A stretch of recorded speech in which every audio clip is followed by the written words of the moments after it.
بسم اللہ الرحمن الرحیم۔ دیکھتی آنکھوں سنتے کانوں، آپ کو گولڈن ہیپ کی طرف سے السلام علیکم۔ آج ہم آپ کو حضور کریم صلی اللہ علیہ وسلم کی بچپن کا ایک ایمان افروز واقعہ سنائیں گے۔ تو آئیے چلتے ہیں آج کے واقعے کی طرف۔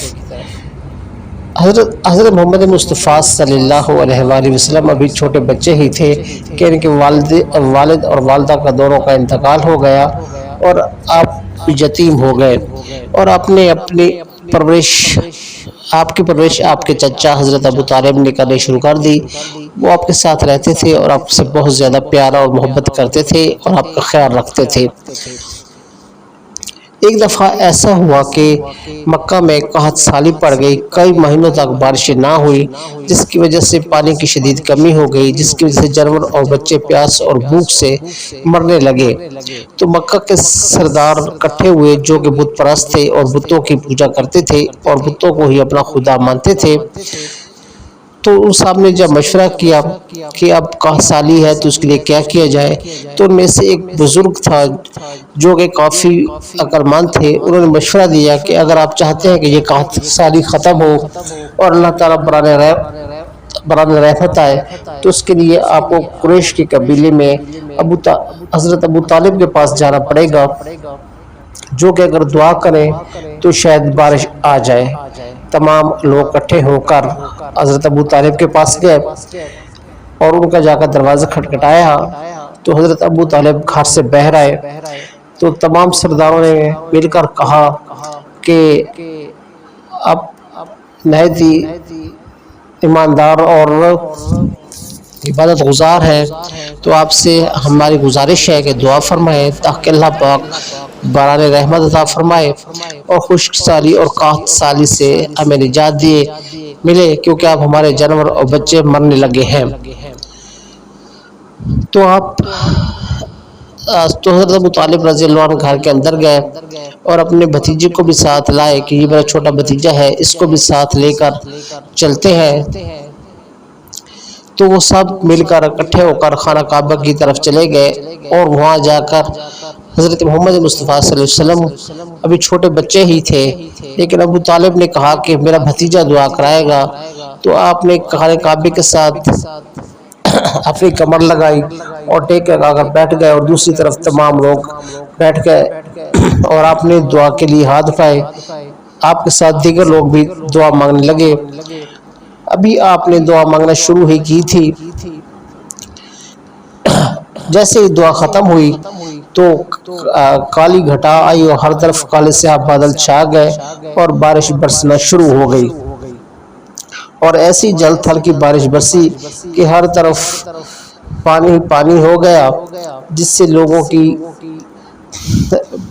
فصلیں سرسبز و شاداب ہو گئی اور پانی کی کمی پوری ہو گئی، اور اللہ تعالیٰ نے اس قحط سے ان کو جان بخشی۔ ایک دفعہ پھر حضرت ابو طالب علیہ السلام ایک سوداگر تھے، اپنا مال مکہ سے لے جاتے تھے شام، ملک شام، اور وہاں جا کر بیچا کرتے تھے، اور وہاں سے سامان خرید کر مکہ میں آ کر بیچا کرتے تھے۔ اس طرح وہ اپنی تجارت کرتے تھے اور اپنا اور اپنے اہل کا پیٹ پالتے تھے۔ ایک دفعہ جب وہ جانے لگے تو حضرت محمد مصطفیٰ صلی اللہ علیہ وسلم نے کہا کہ چچا میں نے یہاں اکیلا نہیں رہنا، آپ بھی جا رہے ہیں، میں جو کس کے سارے چھوڑ کر جا رہے ہیں، تو میں بھی اس دفعہ آپ کے ساتھ ملک شام چلوں گا۔ تو حضرت ابو طالب نے کہا کہ ٹھیک ہے، آپ چلے ہمارے ساتھ۔ انہوں نے ان کو ساتھ لیا اور ملک شام کی طرف قافلہ لے کر چل پڑے۔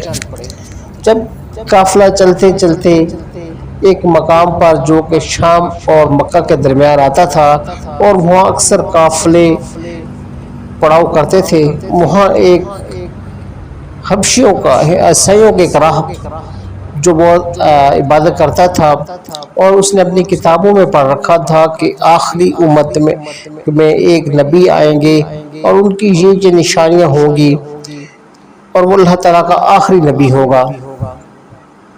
تو اب وہ اس نبی کی تلاش میں تھا کافی عرصے سے، تو اس نے سوچا کہ میں اس راہ عذر پہ جو کہ مکہ سے آتی تھی اور شام کو جاتی تھی، اس پر اس نے اپنی خانقاہ وغیرہ بنائی ہے، عبادت گاہ بنائی جہاں وہ بیٹھ کر عبادت کرتا تھا، اور آتے جاتے جو قافلے گزرتے تھے ان میں سے دیکھتا تھا کہ کوئی ایسا بچہ جس میں لو نشانیاں ہوں اگر موجود ہوا تو اس سے ضرور ملے گا۔ اسی طرح دن گزرتے گئے، قافلے آتے، وہ پڑاؤ کرتے، ٹھہرتے اور چلے جاتے۔ اس دفعہ جب حضور صلی اللہ علیہ وسلم اس قافلے کے ساتھ آ رہے تھے، حضرت ابو طالب کا قافلہ اس کی خانقاہ کے نزدیک پہنچا تو اس کو راہب جو عیسائیوں کا وہ راہب تھا، اس کو اللہ کی قدرت کی طرف سے ایک خیال آیا کہ لگتا شاید اس قافلے میں وہ بچہ ہو جس کی مجھے کافی عرصے سے تلاش ہے۔ تو اس راہب نے کیا کیا کہ وہ باہر آ گیا اس رستے پر، تو وہ قافلہ چلتا چلتا اس کی راہگاہ کے سامنے آ کر اپنا قافلے نے پڑاؤ ڈالا جہاں وہ ہمیشہ ڈالتے تھے۔ تو ایک وہاں بہت بڑا بور نما درخت تھا، جو بور کا درخت تو نہیں تھا غالباً، لیکن اس سے ملتا جلتا بہت بڑا درخت تھا جہاں قافلے جس کے نیچے چھاؤں میں قافلے کے تمام لوگ اور اونٹ اور اسباب سب چیزیں وہاں بیٹھ گئی۔ ایک چھوٹا بچہ 7-8-10 سال کی عمر کا، اس کو اس درخت کے نیچے جگہ نہ ملی تو وہ ایک درخت سے سائڈ پہ ہو کر دھوپ میں بیٹھ گیا۔ ابھی وہ بیٹھا ہی تھا کہ اس کے اوپر بادر کا ایک ٹکڑا آیا اور اس کے اوپر سایہ فگن ہو گیا۔ وہ عیسائی راہب یہ منظر دیکھ رہا تھا۔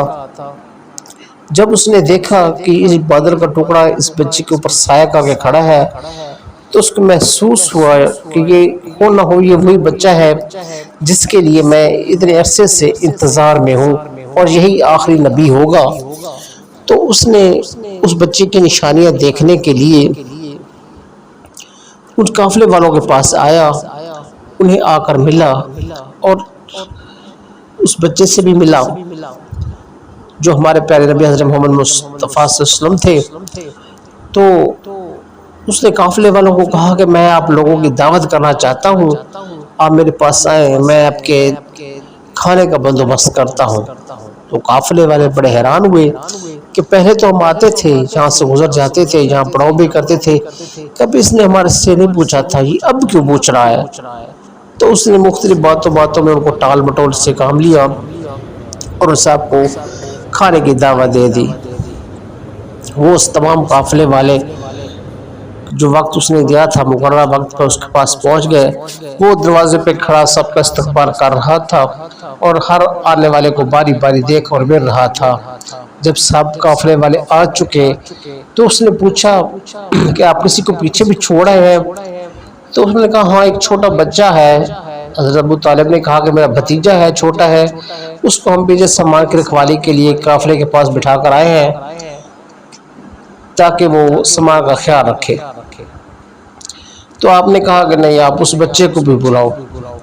تو اس نے اپنا ایک آدمی بھیجا، وہ گیا اور آپ صلی اللہ علیہ وسلم کو بلا کر لے آیا۔ تو وہ آپ سے ملا، تو جیسے وہ بچہ آ رہا تھا اس کے دربار کی طرف یا اس کے وہ جو عبادت خانقاہ تھی، عبادت تھی، تو وہ بادر کا ٹکڑا ان پہ سایہ کیے ہوئے تھا۔ تو وہ یہ سمجھ گیا، اسے یقین ہو گیا کہ یہ وہی بچہ ہے جس کی نشانی میں نے کتابوں میں پڑھی ہے اور وہ آخری نبی ہوگا اور یہی وہ بچہ ہے۔ تو وہ لوگ آ گئے، آنے کے بعد اس نے سب کو کھانا کھلایا اور اس نے آپ صلی اللہ علیہ وسلم کو اور حضرت ابو طالب کو تمام قافلے والوں سے علیحدہ لے گیا۔ اس نے آپ کی کمر پر مہر نبوت دیکھی جو کہ اس کو نظر آ گئی، تو اسے یقین ہو گیا کہ آپ یہ وہی بچہ ہے جو مسلمانوں کا آخری نبی ہوگا۔ تو اس نے حضرت ابو طالب کو علیحدہ کیا اور کہا کہ اس بچے کا خیال رکھنا، یہ بڑا ہو کر نبی بنے گا۔ اس کو ساری بات اور سارا واقعہ سنایا اور ساری ہدایت کی کہ آپ اس کو شام لے کر نہ جائے، کیونکہ بہت سے یہودیوں کو پتہ ہے کہ آخری نبی آئے گا اور اس نشانیوں کو بھی جانتے ہیں۔ اگر آپ شام کے ملک اس بچے کو ساتھ لے کر گئے تو ہو سکے وہ اس کو قتل کر دے، تو آپ اس کو یا واپس بھجوا دیں یا آپ خود اس کے ساتھ واپس چلے جائیں۔ تو اس طرح انہوں نے حضرت ابو طالب نے آپ صلی اللہ علیہ وسلم کو واپس بھیج دیا اور خود بھی اپنا سامان بیچ کر جلدی واپس آ گئے۔ تو یہ تھی ہماری آج کی ویڈیو، امید ہے آپ کو پسند آئی ہوگی۔ اگر آپ مزید اس طرح کی اچھی ویڈیو دیکھنا چاہتے ہیں تو ہمارے چینل کو سبسکرائب کیجئے۔ اس کے ساتھ ہی ہمیں اجازت دیجیے، بہت جلد نئے ویڈیو کے ساتھ حاضر ہوں گے، تب تک اللہ حافظ۔